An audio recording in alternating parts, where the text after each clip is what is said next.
boa noite. Estamos novamente aqui para mais um trabalho e, como sempre, iniciando com a nossa oração. Guias e amigos espirituais, agradecemos mais essa oportunidade de estarmos juntos, desfrutando um pouco dessas obras maravilhosas que estamos apresentando, iniciando com essa do Leon Denis. Pedimos permissão para que possamos iniciar esse trabalho dizendo juntos, graças a Deus. Agora, vou passar o trabalho para a Regina. Boa noite. Estamos aqui nessa jornada tão gratificante, né? Que estamos nos apoiando mutuamente e, ao mesmo tempo, ampliando as nossas consciências. Tão importante hoje é o momento. Estamos, além de estarmos encerrando o mês de abril, amanhã é dia do trabalho. Então, nós temos que mostrar que somos trabalhadores da última hora. Trabalhadores da última hora que estão na vinha para qualquer incidente, para qualquer turbulência. Eles vão, a qualquer momento, trabalhar. É assim que nós precisamos mostrar, né, que estamos entendendo os ensinamentos de Jesus. E, por conta disso, nós estamos, então, fazendo um repasse no início do nosso trabalho de Leon Denis.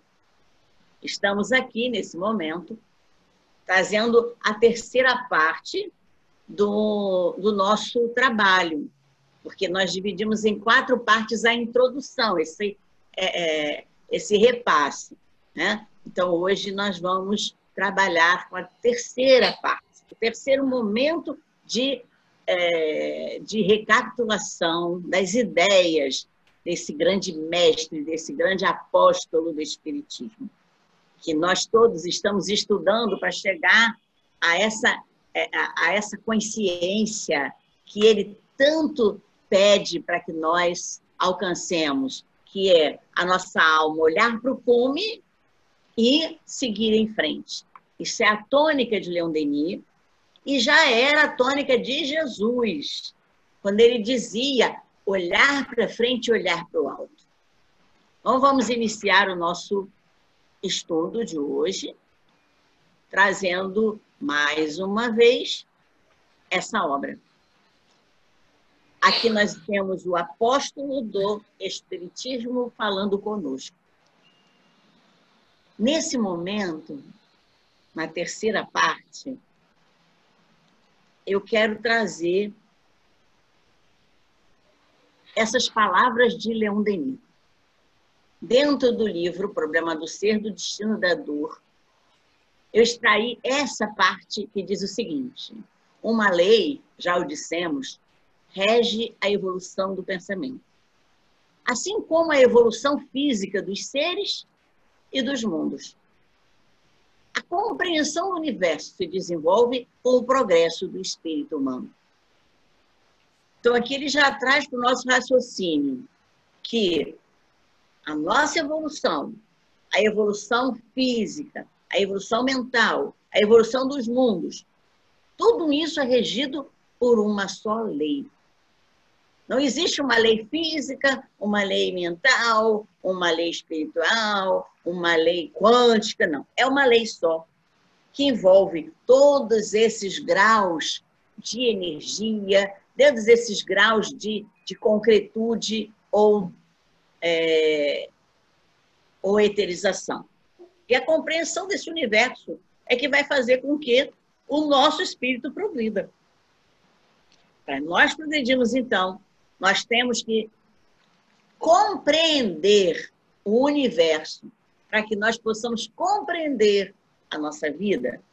E compreendendo a nossa vida, nós vamos entender os passos que nós estamos dando, por que estão acontecendo coisas na nossa vida, por que nós estamos aqui, na família que foi escolhida por nós, no caminho que foi escolhido por nós, muitas vezes sem a nossa permissão, muitas vezes com a nossa permissão, com a nossa consciência.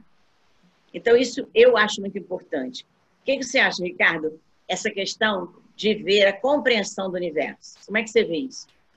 Isso é importantíssimo, e nós podemos dizer que para que a gente possa adquirir essa compreensão, nós precisamos que o nosso espírito evolua e, com isso, o nosso corpo, que é sempre alguma coisa que é consequência, ele possa se desenvolver cada vez mais, o nosso cérebro físico possa cada vez mais absorver os conhecimentos para que a gente possa ir progredindo e cada vez mais se utilizando até o nosso corpo físico, né? Em relação a essa questão, né, da evolução do pensamento, né, ele fala aí dessa lei, né, e como é que opera essa lei, né? Eu peguei aqui um trecho de um pensamento de Pascal, da Revista Espírita de 1865, né, que é bem interessante em relação a isso. Ele fala, né, dissemos que nada se perde na natureza, acrescentamos que nada é inútil. Sem tratar a questão a fundo, apenas direi que as coisas nocivas vos obrigam à atenção e à vigilância, que exercitam a inteligência. Ao passo que, se o homem nada tivesse a temer, abandonar-se-ia à preguiça, em prejuízo de seu desenvolvimento. A necessidade é a mãe da indústria. A indústria também é filha da inteligência. Sem dúvida, Deus, como objetam alguns, poderia ter-vos poupado provações e dificuldades que vos parecem supérfluas.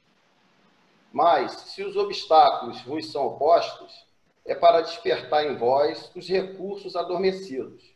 É para dar impulso aos tesouros da inteligência que ficariam enterrados no vosso cérebro se uma necessidade, um perigo a evitar, não viessem forçar-vos a velar por vossa conservação.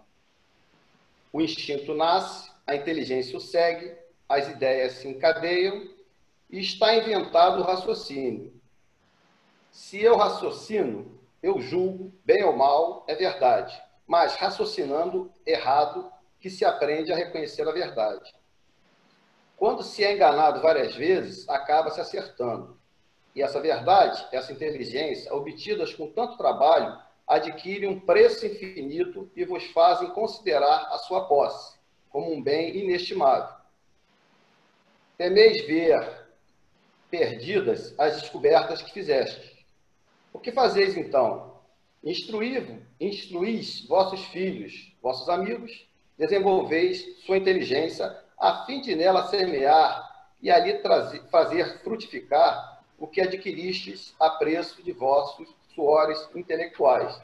Então, é interessante aqui que ele mostra justamente todas essas adversidades que nós, encarnados, passamos, elas nos são necessárias para que a gente possa desenvolver a nossa inteligência, desenvolver o nosso conhecimento e termos a oportunidade de evoluir espiritualmente.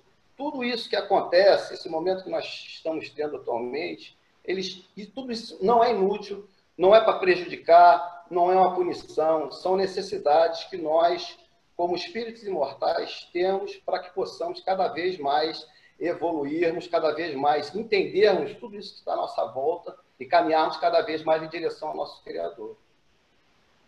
É interessante, parece que o universo também conspira, né, um pouquinho a nosso favor, né, ligando os estudos, né? Porque no estudo do Evangelho, nós vamos ver o Hamed falando sobre o tesouro que é o pensamento reflexivo. Que uma pessoa que não tem um pensamento reflexivo, que ela não utiliza o pensar de uma forma reflexiva, com bom senso, ela se torna, na verdade, um autômato. Então, ele vai falando aí sobre essa questão de aproveitar a inteligência, aproveitar o pensamento para poder resgatar os conhecimentos. Aí, lembrando aquele quebra-cabeça que a gente falou no outro momento, né? Nós temos fragmentos. Se nós não tivermos o pensamento com o raciocínio para juntar esses fragmentos, cada um vai ficar com um pedaço do quebra-cabeça e não vai encontrar espaço para ele. É verdade. E o pensamento de Pascal fala sobre isso também, que é justamente para a gente pegar esse conhecimento e divulgar, né? distribuir, Exato. né? Quer dizer, na verdade, você vê que como esses autores, esses filósofos, esses estudiosos, eles estão refletindo na mesma direção. Sair o homem da inércia, tirar o homem desse automatismo, né? Dessa robotização, e fazer com que ele seja realmente co-criador. O Hamed diz que a gente precisa usar o pensamento para criar, que a gente tem a possibilidade de interpretação da vida para poder sermos co-criadores. Porque se a gente não utilizar para co-criar, a gente vai só copiar. A gente vai imitar. Exatamente. Né? E aí a gente fica aquele serzinho obtuso, né? Que não expande, que não cria, que não se desenvolve, né? Exatamente. Então, vocês veem que nesse livro ele vai passar justamente para nós esses critérios dessas leis, dessa lei única, e os critérios da evolução do ser humano. Então, ele começa falando de sociedade. A sociedade, para Leon Denis, ela é resultante de forças individuais, boas ou mais. Que é claro, não significa que tenha que ser sempre boa ou sempre má, mas as forças se congregam para uma direção ou para outra. E é aquilo ali que vai formar os grupos, o coletivo. Para melhorar o formato desta sociedade, para melhorar o formato da ação dessas forças individuais, eu preciso atuar com a inteligência e com a consciência. Ah, mas a inteligência não está agregada à consciência? Não. Eu faço curso superior, eu faço mestrado, eu faço doutorado, porque eu tenho inteligência, porque eu adquiro conhecimento. Isso não significa nada. Isso não significa que eu adquira consciência. Para adquirir consciência, eu tenho que refletir.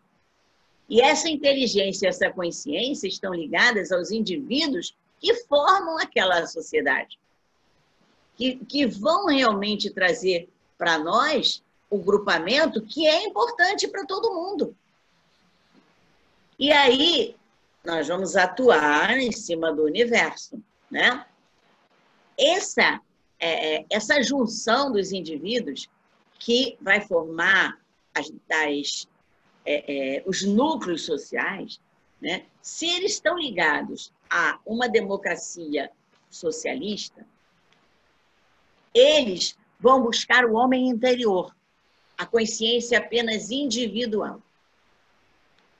E com isso, não vai existir coletividade. Nós estamos falando ali de forças individuais que estão buscando coletividade.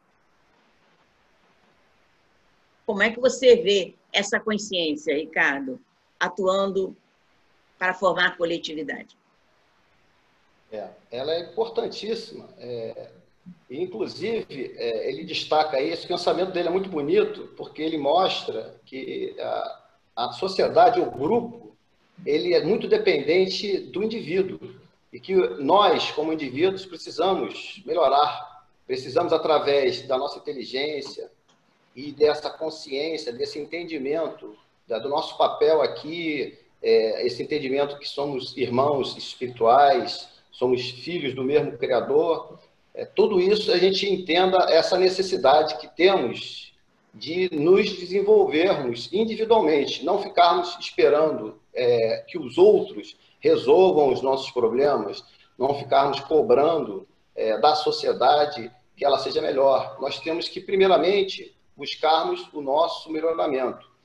O Leon Denis também ele fala um pouco mais, né? Ele diz que a origem dos nossos males está na nossa falta de saber e na nossa inferioridade moral. Então, nós precisamos trabalhar isso, nós precisamos estudar, termos conhecimento e precisamos também melhorar moralmente. E para melhorar moralmente, temos que seguir as orientações do nosso guia, não é isso? Do nosso modelo, que é Jesus Cristo. Precisamos trabalhar bem essa questão para que a sociedade realmente se desenvolva. Não podemos somente cobrar, né? Ele fala também que como que acontece essa debilidade da sociedade, né? É por conta do egoísmo, da dúvida, da inveja e o ódio que dominam. Quando dominam a sociedade, a gente tem muita dificuldade de conseguir progredir. E somente as leis da sociedade não são suficientes. É suficiente que a gente também mude nossos costumes, nossas crenças, que elas sejam mais elevadas, para que a gente possa realmente fazer essa mudança na sociedade. Ele fala dessa questão da democracia socialista, que não vê o homem com a consciência individual. Então, com isso, a coletividade absorve esse homem e ele acaba não existindo. O homem se perde nesse olhar socialista. Ele se perde. E a gente tem que tomar cuidado, porque hoje nós temos muita gente que sabe muita coisa, que tem muito potencial, mas que está robotizado por essa faceta, né, socialista que parece que iguala, né? Iguala todo mundo. Todo mundo é igual e pronto. Então, não há nenhum tipo de diferenciação, de facetas individualizadas, né? Então, isso acaba absorvendo a essência do homem. Você, enquanto indivíduo, não existe. Enquanto o homem interior, que tem sua produção, que tem a sua força de inteligência, sua consciência, não existe. E aí você fica sendo gerado por uma força que você nem vê, mas que ela exerce influência em você o tempo todo e absorve você. Então, não pode esquecer, a gente não pode esquecer disso e não nos deixar ser arrastado por isso. Exatamente. Somos seres com experiências distintas, não é isso? Isso. A diferença entre nós, ela não pode ser ignorada. Não. Pelo contrário, nós temos que aproveitar as nossas diferenças, tanto intelectuais como morais, para que a gente possa um aprender com o outro, né? Na verdade, é uma das estratégias da espiritualidade, é colocar justamente seres moralmente mais desenvolvidos, próximos a menos desenvolvidos, seres inteligentes, mais próximos, para poder fazer aquele fermento, não é isso? É aquele fermento, né, que é para poder, não é isso? Aquele fermento que Emmanuel fala, né, que tem que fermentar, isso, que tem que realmente estar batendo ali na massa, né? Eu com o outro com um, e vamos contestar, e vamos interpretar, e vamos, né, levar nossas ideias, né? Aí ele fala da educação, né? A educação, para Leon Denis, é um fator mais poderoso do progresso, né? Ela contém tudo que vai originar o nosso futuro. É o germe de todo o nosso futuro. Então, para essa educação ser completa, ela tem que se inspirar no estudo da vida. Olha que interessante. Se inspirar no estudo da vida. A gente nunca pensou, né? Porque a gente vive por viver, né? A viver, está vivendo. A gente nunca estudou a vida para poder se inspirar nela.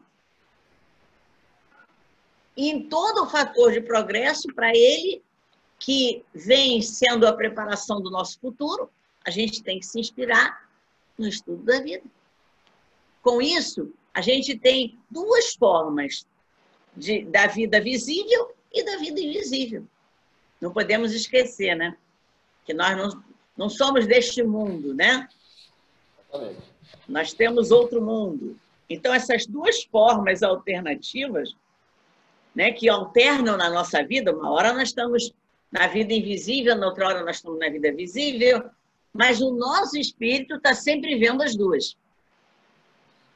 Uma hora, quando ele dorme, está desdobrado, ele está lá na vida que, quando ele está acordado, ele não vê. Quando ele está acordado, ele está na vida que, quando ele estiver no espírito, ele não precisa estar olhando. Então, a gente alterna mesmo, né? E a gente precisa se inspirar nessa ideia. Com isso, o espiritualismo deve estar na base da educação. Por que o espiritualismo deve estar na base da educação? Porque o espiritualismo, vejam bem, não é o espiritismo, é o espiritualismo, que é a corrente que aceita a vida visível e invisível. Nós não estamos falando aqui de crença, não estamos falando de doutrina, não estamos falando disso, não. Nós estamos falando de olhar para a vida, de estudo sobre a vida. O espiritualista é aquele que olha tanto a vida visível como a invisível, porque ele aceita essa alternância.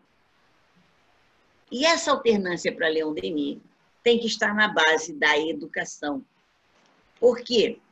Porque vai despertar a alma humana, vai mostrar à alma humana seus poderes ocultos, para que ela tome consciência de si mesma e possa concretizar o que ele fala de gloriosos destinos. Para variar, está sempre sendo poeta, né? Ele está sempre usando de poesia para falar as coisas que ele precisa, né? Ricardo, olha só, tá aí a sua palavra agora, diante disso. É bem interessante, né? Porque ele acrescenta essa necessidade de não só termos o conhecimento desse mundo material. Isso só não é suficiente. Nós precisamos também conhecer o mundo espiritual. E só através, como você falou, de uma educação baseada no espiritualismo é que a gente vai ser possível acessar esses dois tipos de conhecimento, porque somente a ciência material não é suficiente, ela basicamente ignora a parte espiritual. Então é necessário realmente, através do espiritualismo, você ter a junção de todo esse conhecimento. Mais uma vez, aquela questão do quebra-cabeça que você colocou. A gente precisa ir somando essas informações para que cada vez mais a alma humana desperte para toda essa grandeza que é essa criação, que está, na verdade, a nosso serviço. Tudo isso que está criado nesse mundo material é uma escola para que nós, como seres espirituais, possamos cada vez nos desenvolver. E, à medida que a gente desenvolve, a gente começa a ter também, através da sutilização do nosso corpo, voltando ao que a gente já falou anteriormente, a gente ter possibilidade de um acesso mais fácil, né? No futuro, nós vamos nos comunicar, como nós estamos falando aqui, eu com você, nós vamos nos comunicar com o mundo espiritual. Mas, para isso, a gente precisa dessa caminhada que a gente está passando, que para alguns pode parecer muito dolorosa, muito demorada, mas ela é necessária até por conta do nosso livre-arbítrio, né? Nosso livre-arbítrio está fazendo com que a gente tenha mais escolhas. Interessante é que, para o homem, para mostrar ao homem os poderes dele ocultos, a doutrina, o plano espiritual precisou fazer uma invasão organizada de espírito no universo. Todo mundo começou a perceber os poderes. Mas, mesmo assim, ainda achavam que o poder era da mesa, que o poder era da cadeira, que o poder era da porta, que o poder era da parede. Ninguém se dá conta, logo de cara, de que o poder é dela mesmo. Exatamente. Ficam apavorados. Ai, meu Deus do céu, o que eu estou fazendo? Por que tem aquilo ali? Por que tem aquilo aqui? Por que eu estou sentindo isso? Por que eu estou ouvindo isso? É você mesmo. São poderes ocultos da alma. Exatamente. Aquilo que parecia ser sobrenatural. Almas... E a gente não despertou muito para isso não, hein? A gente ainda tem muita alma que precisa despertar para esses poderes, com certeza. Exatamente. Né? Deixar até, inclusive, de ter medo disso, né? Tem muitos que têm medo. Fogem, inclusive, não é isso? Que coisas, na verdade, são leis naturais. Exato. É uma lei só, né? Exatamente. Que a gente acabou de ver. É isso. É uma lei só que rege tudo isso. Exatamente. Agora, tomar consciência de si mesmo, como é difícil, né? Como é difícil eu olhar para mim e ver, opa, tô aqui, tô aqui batendo no meu rosto. Quem sou eu? Para onde eu quero ir? Como é que eu vou concretizar tudo que eu vim fazer na encarnação? Será que as pessoas perguntam isso? Ou querem só saber se o guia espiritual pode trazer o amado em 3 dias, né? Exatamente. Às vezes nós ficamos muito ligados nas coisas sensoriais, não é isso? Sensoriais, imediatas, né? O homem é muito imediatista. Exatamente. Né? Vou lá, vou fazer lá, vou limpar minha casa para ver se os fluidos fazem com que o dinheiro entre em casa. Mas não sai de casa para fazer nada, né? Exatamente. Esquece da necessidade do trabalho, né? Então, aí, continuando, ele vai falar sobre a verdadeira lei da humanidade. A verdadeira lei da humanidade, aquela que ele falou no início, que rege todo o universo, mostra que se nós ignorarmos o homem individual, nós não poderíamos governar o homem social.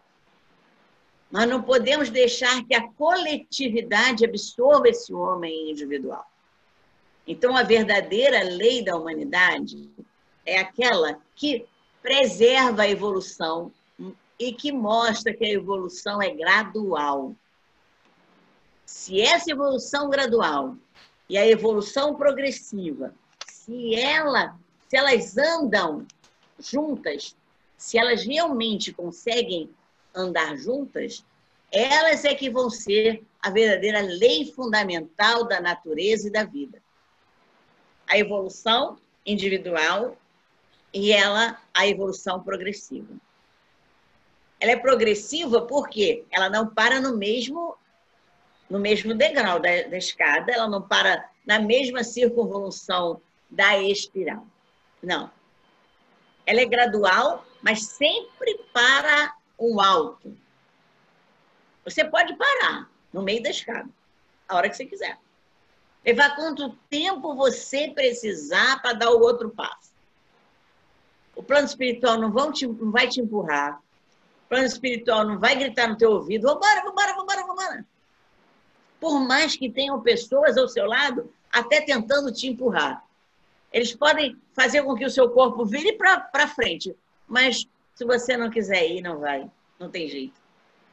Quantas vezes a gente, às vezes, acha, opa, consegui, ele andou mais um degrau, quando você olha para trás, ele está ali atrás de novo.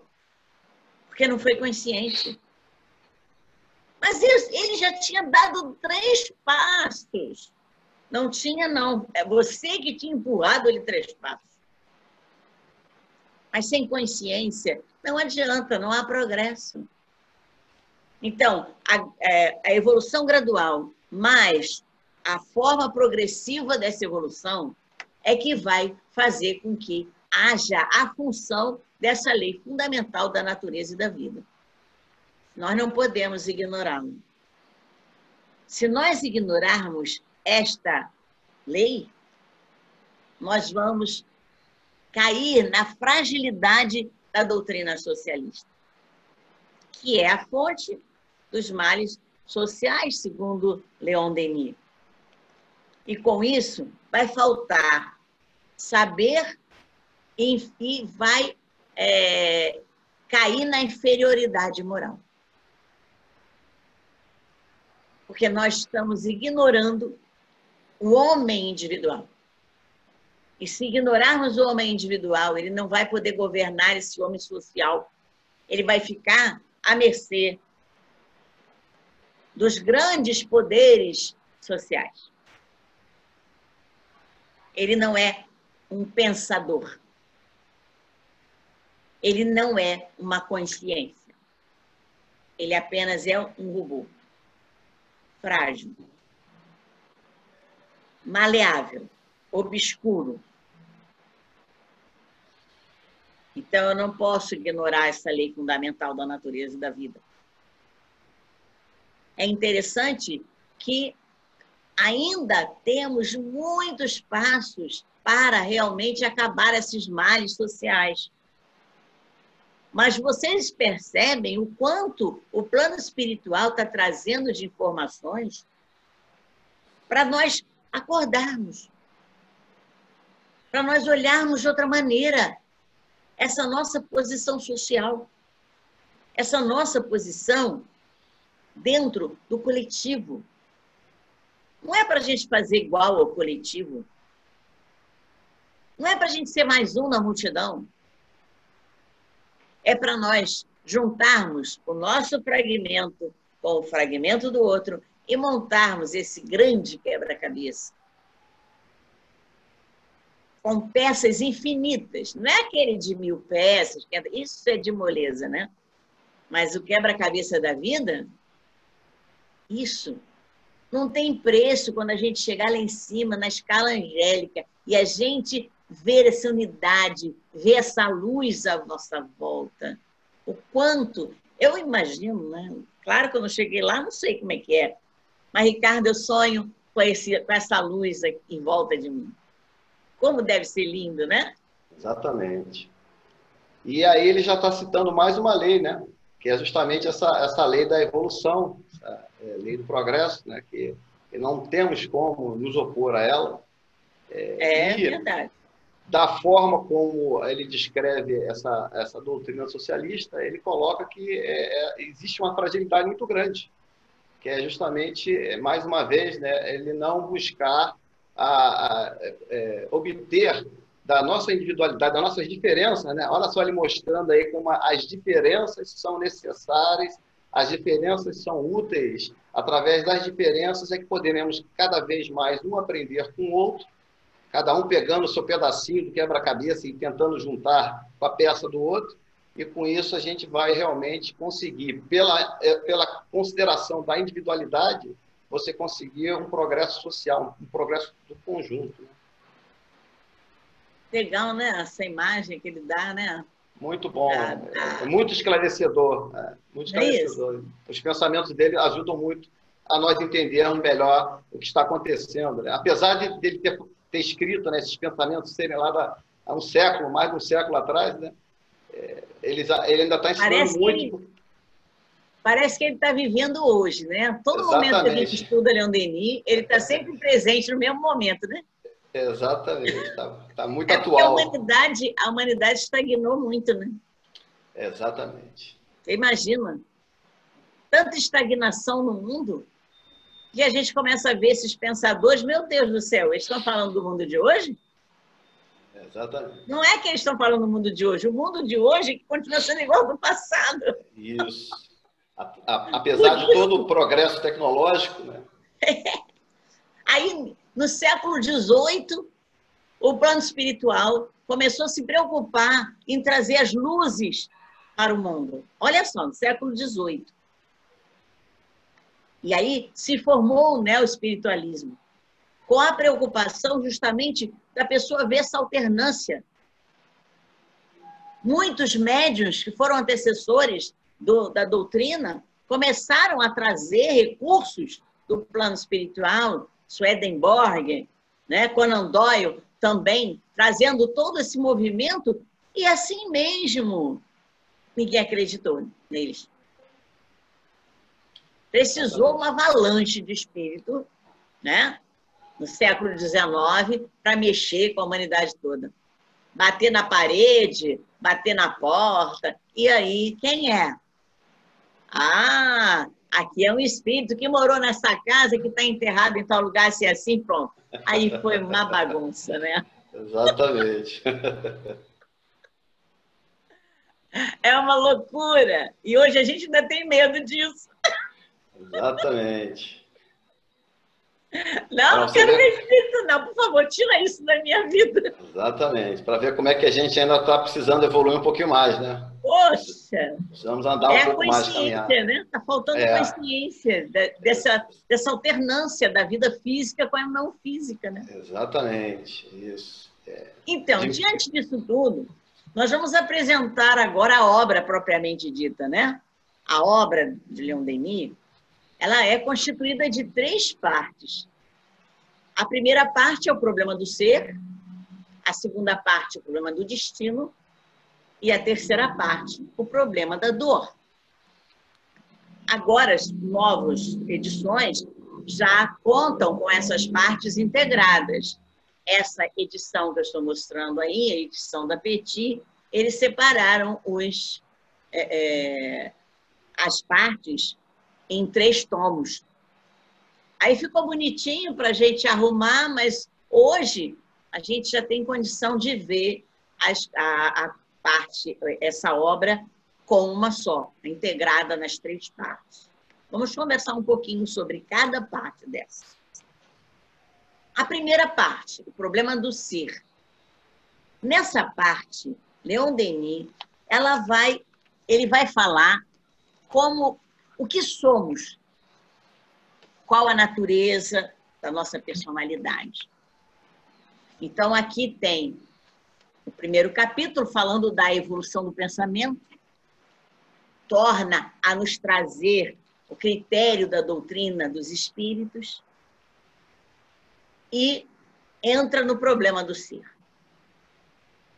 Quando ele entra no problema do ser, ele começa a mostrar a personalidade integral, no capítulo 4, e já começa a lidar com o outro lado, que é a vida invisível, mostrando essa etapa do sono que a alma transita no mundo invisível.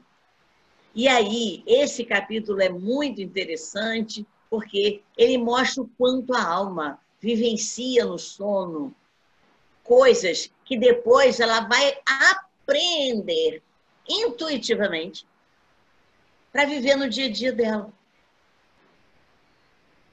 E aí ele explica sobre a questão do desprendimento, da exteriorização da alma, das projeções telepáticas, coisas que Kardec tinha trazido, mas ele aprofunda isso nesse momento, no 6º capítulo. Depois ele vai falar sobre as manifestações depois da morte. Quer dizer, quando a alma está transitando aqui, que está começando a aprender a se integrar quanto ser, ela começa a ter que aprender toda a sua integralidade e começa a alternar, já ainda aqui em encarnação, as diferentes formas de vida, física e visível e invisível. Então, ele mostra o que é esse desprendimento, essa exteriorização da alma, as projeções telepáticas, que o pensamento ele vai alcançar muitos lugares. E quando você está em vigília, você pode ter provas dos espíritos que já foram para o outro lado da vida, com as manifestações. Depois ele começa a mostrar a alma propriamente dita. A alma propriamente dita, essa que está encarnada, ela tem vibrações, ela tem estados vibratórios. E ele fala da memória. O quanto nós temos as caixinhas da memória que vão acompanhando a gente, trazendo todos os recursos que nós aprendemos durante todas as nossas encarnações. E aí ele especializa o olhar para a finalidade da alma. Ninguém pensa que a nossa alma tem uma finalidade. E não é ficar aqui deitado em berço esplêndido, comendo pipoca, tomando água de coco na praia. Não é para isso que a alma existe, não. Ela tem uma finalidade muito maior, que é da cocriação. Então, ela precisa evoluir. Porque, senão, o que eu vou ficar criando? Castelinho na areia? Não. Eu preciso aprender a construir realmente o reino dos céus. A construir um reinado que seja forte, robusto.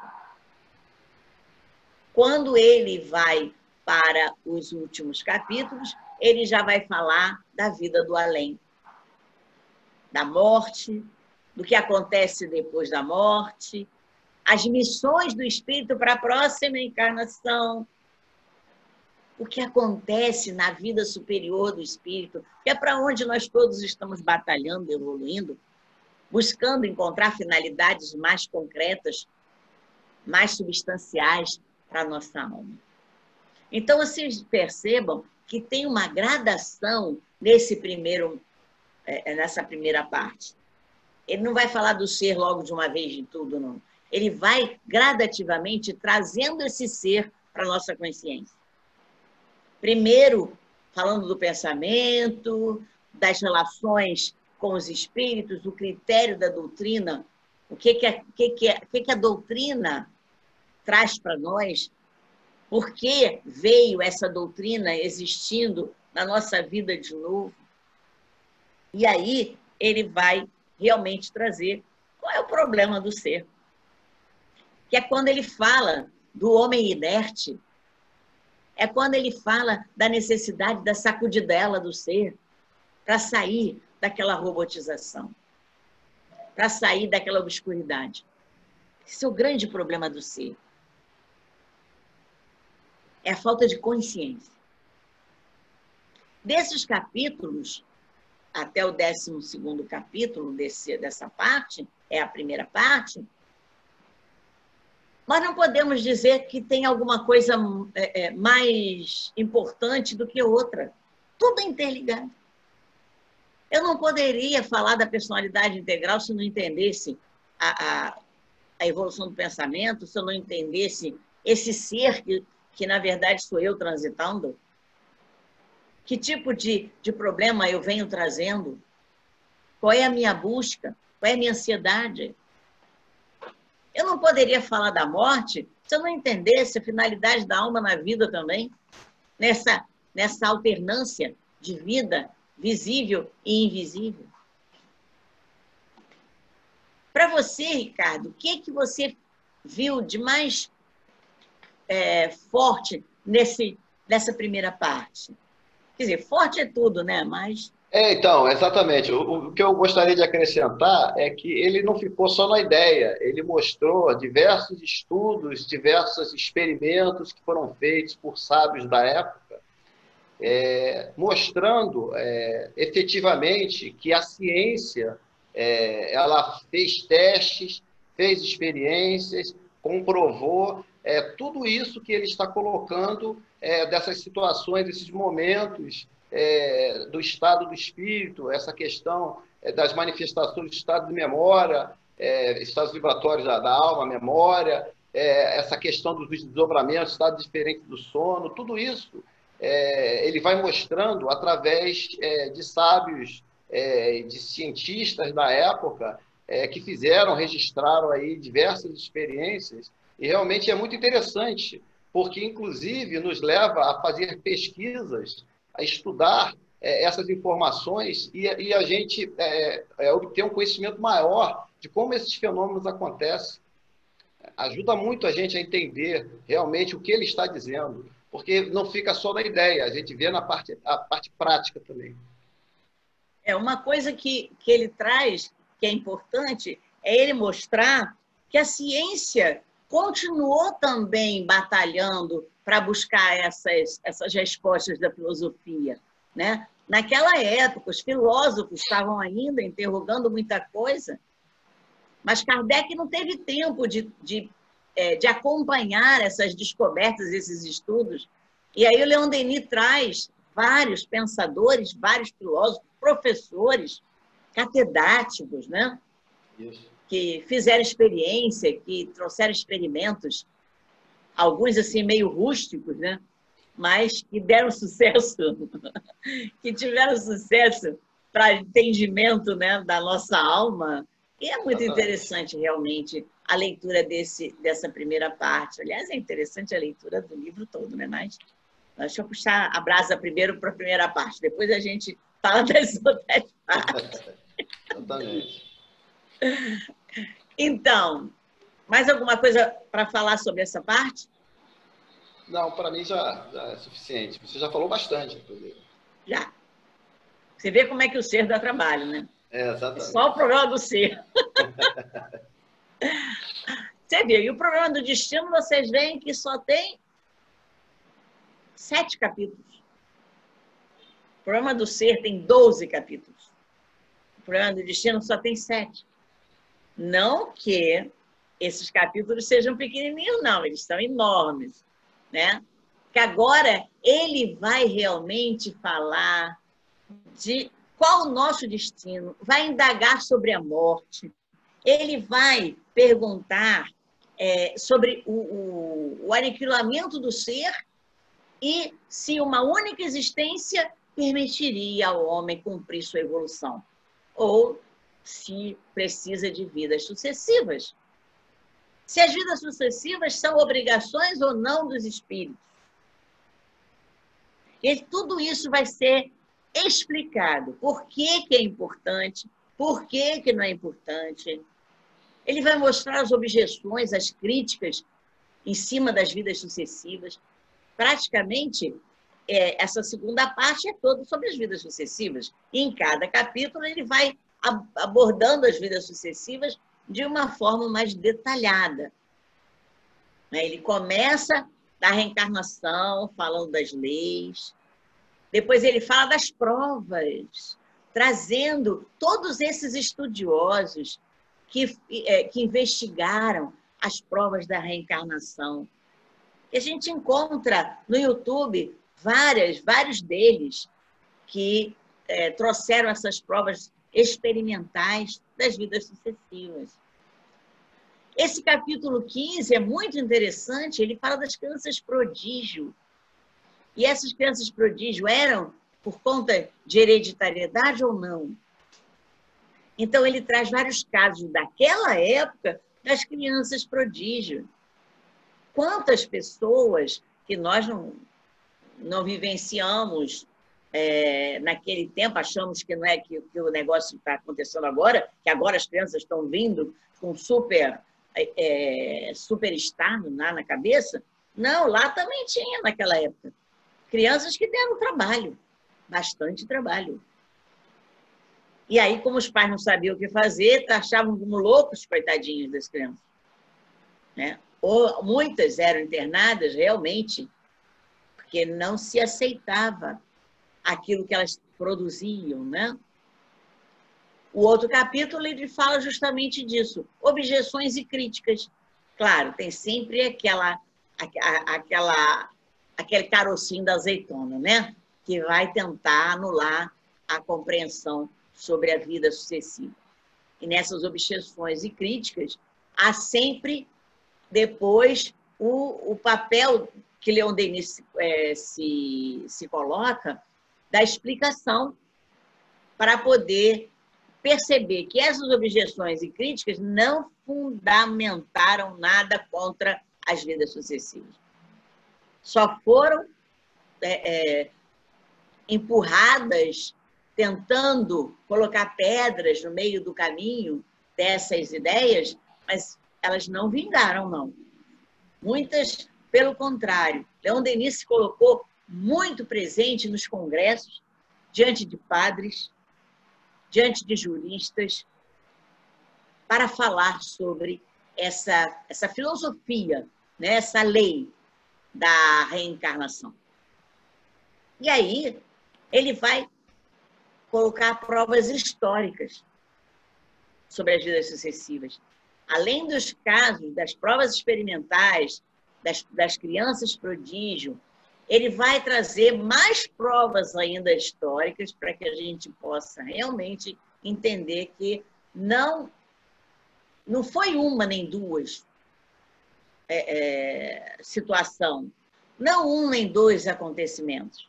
Há uma gama enorme de provas que abatem essas objeções, que anulam essas críticas. E no 18º capítulo, ele fala, então, da justiça e responsabilidade. Aí, aqui, ele torna a trazer a ideia do dever consciencial. E é interessante porque o problema do mal, quando ele fala desse problema do mal, ele vai reverter ao livro dos Espíritos, que fala que o mal precisava existir, mas que a responsabilidade do homem é não abandonar o dever consciencial dele, para que ele possa encontrar o caminho do bem. Mas ele precisa olhar o mal, ele precisa comparar o mal com o bem. O que é melhor para ele, o que é pior para ele? Saber escolher. E, finalmente, ele vai falar da lei dos destinos. A lei dos destinos, que é aquela lei que vai reger o universo, que vai trazer a unidade no universo. Nós não temos um destino preparado. Nós burilamos nosso destino, mas em cima de uma lei. Causa e efeito. Nós temos a responsabilidade nas nossas escolhas. Se o nosso destino hoje está sendo ruim, com coisas que nós não estamos gostando, vamos olhar quais são as pedras que eu coloquei no caminho. Quais foram as pedras que eu coloquei no caminho que agora estão machucando o meu pé? Porque se eu coloquei pedras, eu vou ter que vir para uma vida que eu vou ter que andar descalça para poder pisar nas pedras. Porque eu deixei as pedras para o outro pisar, mas quem vai pisar nelas somos nós mesmos. Essa é a lei dos destinos. Responsabilidade e justiça. É assim que eu vou conhecendo o mal. Isso não é lei de talião, fui eu mesmo que deixei a pedra. Ninguém deixou a pedra para mim. Ninguém deixou a pedra para eu me machucar. Eu deixei a pedra por ignorância, eu deixei a pedra por negligência, eu deixei a pedra por incapacidade de raciocínio, de não querer usar a minha inteligência com a consciência, dá trabalho. E ninguém tirou as pedras, então deixa também para lá. Ninguém me ensinou que aquelas pedras iam ter que retornar na minha vida, eu também ignorei. Aí quando eu vejo a pedra de novo na minha frente, olha só, caramba, de novo, outra vez, estou eu aqui com a mesma pedra. E é assim que a gente vai para a família que merece, com o lugar que merece, com a cultura que merece, já dizia nosso amigo Chico Xavier, né? Então, essa é a lei dos destinos. Ricardo, o destino não é mole não, né? Exatamente. E essa segunda parte também é muito rica em informações, encanta muito, ajuda muito a gente a entender melhor esse fenômeno da reencarnação, essas leis, essas provas que são feitas, que ocorrem, né? Essa questão das crianças prodígios, hereditariedade, essa questão das críticas, né? Porque naquela época existiam os materialistas que imaginavam que, na verdade, tudo partia do cérebro físico, né? Então, através desses experimentos, foi muito útil para provar realmente que existia um ser externo, né? Que, na verdade, não surgia e desaparecia com o cérebro físico, né? Isso, então, é muito esclarecedor, muito detalhado, realmente é muito encantador aí essas informações que ele passa para a gente de uma maneira muito clara, muito objetiva, com muitos exemplos. É isso aí. E aí, a terceira parte, a grande parte do problema da dor, que ele também chama de potencialidades da alma. Essa terceira parte, ela vai buscar a consciência, o livre-arbítrio, começando com a vontade. E aí, quem conhece a doutrina espírita sabe que vontade é aquilo que move, né? É o leme das nossas atitudes. Sem vontade, não adianta você pensar, não adianta você sentir, não adianta você estudar, não adianta você sonhar, não adianta nada disso. A vontade é que é ali a mola mestra do nosso impulso, da formação do nosso destino. E aí, depois da vontade, ele fala de consciência. Esse sentido íntimo que nós temos e que demoramos a buscar. Aquela análise de consciência que Santo Agostinho falou, para a gente fazer todo dia à noite, né? Vai buscar essa consciência. Você já falou com a sua consciência hoje? Aí a gente vai buscar esse íntimo lá dentro. Puxa vida, eu não devia ter falado grosseiro com aquela pessoa. Puxa vida, ela vai ficar zangada comigo. Aí no dia seguinte, né, conversa, pedindo desculpas para aquela pessoa. Se a pessoa já está do outro lado do mundo, faz uma oração, né, pedindo perdão. Se você não sabe bem quem você magoou, porque no passado a gente pode ter magoado sem sentir, nas nossas orações eu acho que a gente tem sempre que botar o perdão, né? É verdade. Perdão para todo mundo que eu possa ter feito mal. Que com certeza fizemos, né? Às vezes é o que você falou, às vezes a gente nem percebe. A gente Não nem é? percebe. Pois é. E aí, no terceiro capítulo 22 da terceira parte, ele fala de um objeto que as pessoas não têm noção do que é o livre-arbítrio.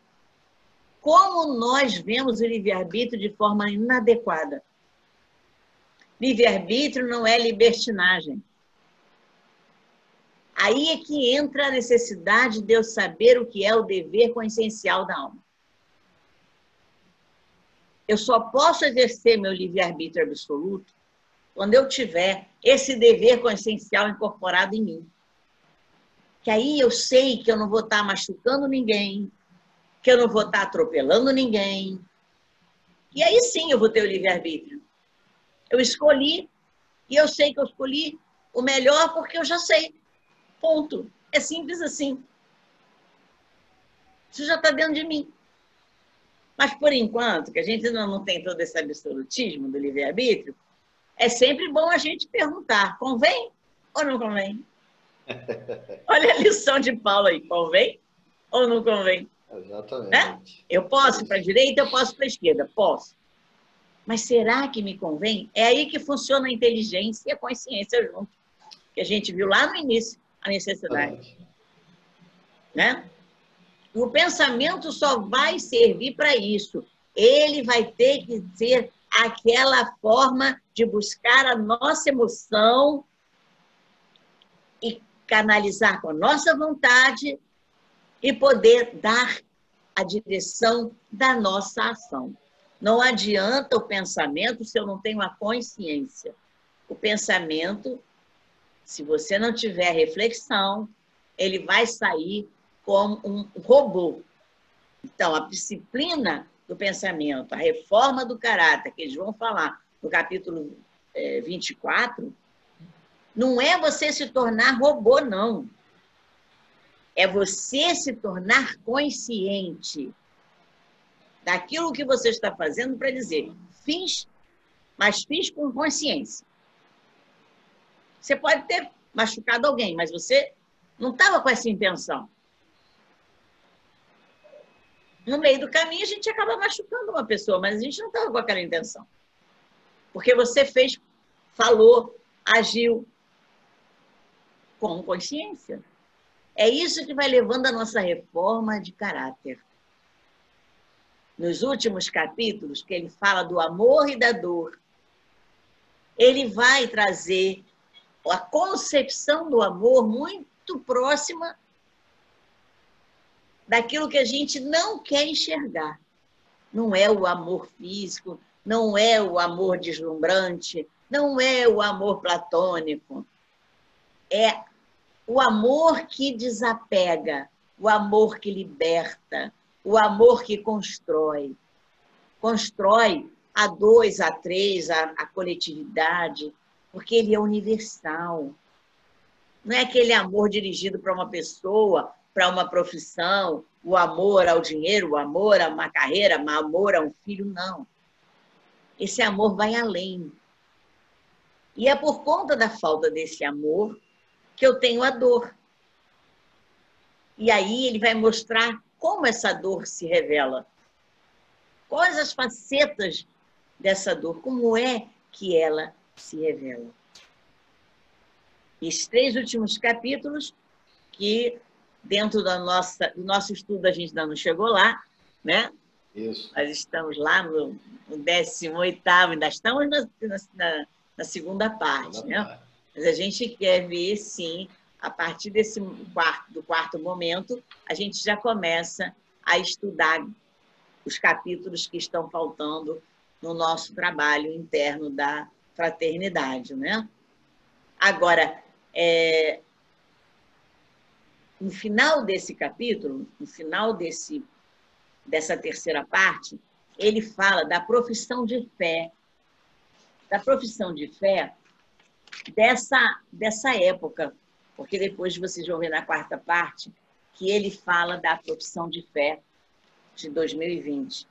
Então, a fé do século XX, que ele fala, e eu tenho um texto aqui que depois a gente vai colocar na página, no princípio de conhecimento, que é a ideia do ser. A ideia do ser se impõe. Eu sou. Eu quero ser cada vez mais e melhor. Então, ele vai mostrando cada vez mais que a alma, ela realmente só tem metade de pertencente a si mesmo. A outra parte da alma pertence ao universo. E esse ponto de evolução que o pensamento humano chegou, de realmente poder colocar um credo filosófico, que ele fala, um credo filosófico do século XX,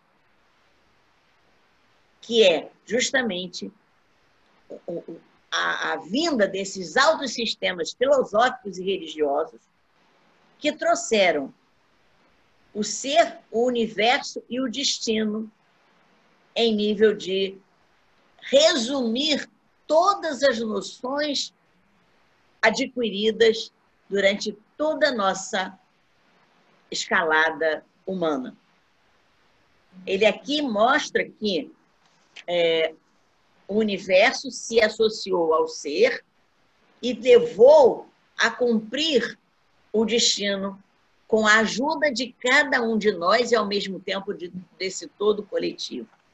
Então, essa faceta que ele mostra da profissão de fé do século XX é justamente o estudo do universo, o estudo da eternidade, da ação infinita que está ligada às necessidades da duração, da relação. Isso tudo há uma lei. Há uma lei para gerenciar toda essa ligação.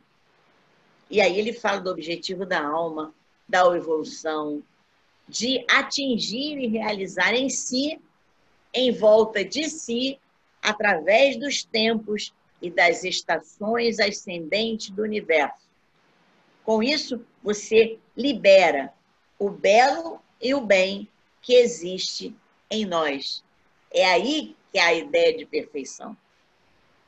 A ideia de perfeição que ele coloca aqui no item 6 da profissão de fé é justamente isso. Desabrochar das potências que o homem possui em germe e traz a noção do bem e do belo, que vai exprimir a ideia de Deus, esse Deus interno, que é a própria ideia da perfeição. Quando o homem conseguir exprimir o bem e o belo de dentro dele, pronto, já construiu o reino de Deus dentro dele. E, no final, ele fala de alguns testemunhos científicos que são interessantes também que sejam vistos. Antes de nós encerrarmos, Ricardo, em cima disso, você tem alguma coisa a falar? Que tem um finalzinho que é maravilhoso aqui desse. Isso. Eu gostaria de citar aqui o trechinho da obra dele mesmo, que é bem interessante aqui para resumir aqui toda essa obra dele, né? É assim, ó. Tal é o caráter complexo do ser humano, espírito, força e matéria, em que se resumem todos os elementos constitutivos, todas as potências do universo. Tudo que está em nós está no universo, e tudo que está no universo encontra-se em nós. Pelo corpo fluídico e pelo corpo material, o homem acha-se ligado à imensa teia da vida universal. Pela alma, a todos os mundos invisíveis e divinos. Somos feitos de sombra e luz. Somos a carne com todas as suas fraquezas e o espírito com as suas riquezas latentes. as suas esperanças radiosas e os seus voos grandiosos. E o que em nós está em todos os seres se encontra. Cada alma humana é uma projeção do grande foco eterno e é isso o que consagra e assegura a fraternidade dos homens. Mais um pensamento bonito dele, né? Que resume aí toda essa obra aí. E é bem interessante. Né? Então, encerrando esse terceiro momento, vem a grande prece de Leon Denis. E eu queria encerrar, não com a nossa prece, minha ou do Ricardo, mas com a prece do Leon Denis. Vocês vão acompanhar, porque tem um textinho aqui da prece do Leon Denis, que ele traz no livro dele. Nós vamos depois colocar a prece na página. Ó bom Deus, bom Pai, fonte de todo poder, toda sabedoria, de todo amor. Espírito Supremo, cujo nome é luz, nós te oferecemos nossos louvores e nossas aspirações.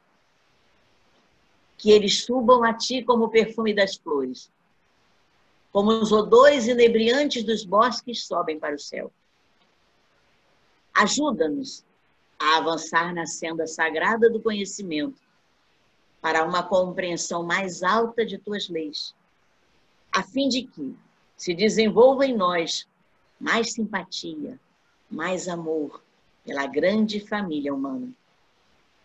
Porque nós sabemos que pelo nosso aperfeiçoamento moral, pela realização, pela aplicação ativa em torno de nós e em proveito de todos da caridade e da bondade, aproximar-nos-emos de ti. Mereceremos conhecer-te melhor e comungar mais intimamente na grande harmonia dos seres e das coisas. Ajuda-nos a nos desprender da vida material, a compreender, a sentir o que é a vida superior, a vida infinita. Dissipa a obscuridade que nos envolve, depõe em nossa alma uma centelha desse fogo divino que aquece e abrasa os espíritos das esferas celestes, que a tua doce luz e com ela os sentimentos de caridade e de paz se derramem sobre todos os seres. Assim seja. Leon Denis. E assim queremos também que todos fiquem na paz de Deus. Que reine na casa de todos nós, de todos vocês, de todo o universo, a paz. Que Leon Denis está pedindo ao nosso Pai para selar toda essa união de fraternidade que nós estamos tão precisando. Fiquem com Deus e que vocês possam ter uma semana de paz, aguardando mais novidades sobre Leon Denis. E aí, Ricardo? Isso mesmo. Tem alguma coisa para falar? Não, só boa noite para todos aí. Muito obrigado.